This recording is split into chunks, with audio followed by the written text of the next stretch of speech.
The United Nations team that is investigating alleged chemical weapons use attacks that may have taken place during the conflict in Syria is expected to return today. This is basically a resumption of the mission that they had started back in August. If you recall, the UN team arrived on August 18th, within a few days of the start of their mission. Within their arrival in Damascus, there was that attack, that chemical attack that we saw happen in al-Ghouta in Damascus, and that basically took over their mission. Instead of investigating previous attacks that they had come to the country to look into, they were diverted to look into that mission, and within a few days they had to leave the country because it looked like a U.S. strike was imminent at this point. So now they are coming back into the country to resume that mission that they had started in August and to look into these alleged attacks. The most notorious of them, the al-Asal attack that took place allegedly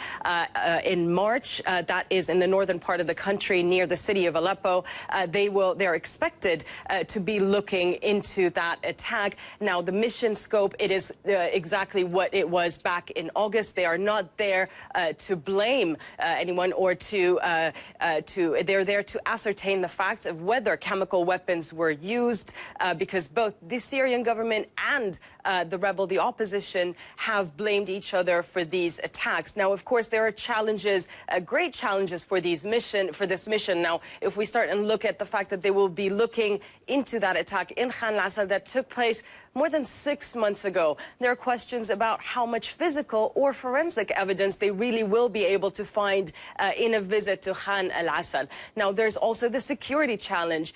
The situation in Syria, obviously a very violent war zone, as we saw yesterday in the capital, Damascus. A car bomb exploded there. According to opposition sources, at least 7 people were killed in that attack and 15 others were wounded. That's even in Damascus. That is considered, parts of Damascus that are considered relatively safer than other parts of the country. And if we look at this UN investigating team, when they were in the country last month, mortar shells landed close to their hotel in Damascus. Their convoy, when they were en route to Ghouta to investigate that attack, it came under fire, and at that point they had to turn back, change a vehicle that was hit. So, of course, many challenges ahead for this team as it is expected to arrive in Damascus today.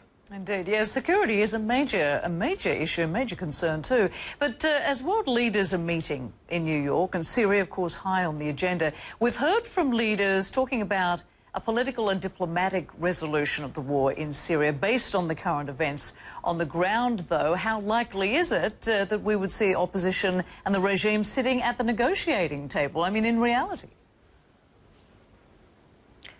That is the big question, Rosemary. Of course, no one denies at this point, it is clear that this war cannot be solved militarily. It has to be, as we heard from the different sides in this conflict, the different countries that believe that this needs to be resolved politically and diplomatically. The question is, who is going to be sitting at that negotiating table? Of course, the Western-backed opposition is represented by the Syrian National Council and other opposition groups that, we're seeing more and more comments coming out of Syria from rebel factions that don't believe that this council represents them. And even more dangerously, we're seeing splits within the rebel ranks. We are seeing the Islamist groups in Syria versus the Free Syrian Army turning their guns on each other. Over the past week, we have seen fighting taking place between these rebel factions in parts of the country like the north, close to the Turkish border, like that town of Azaz, where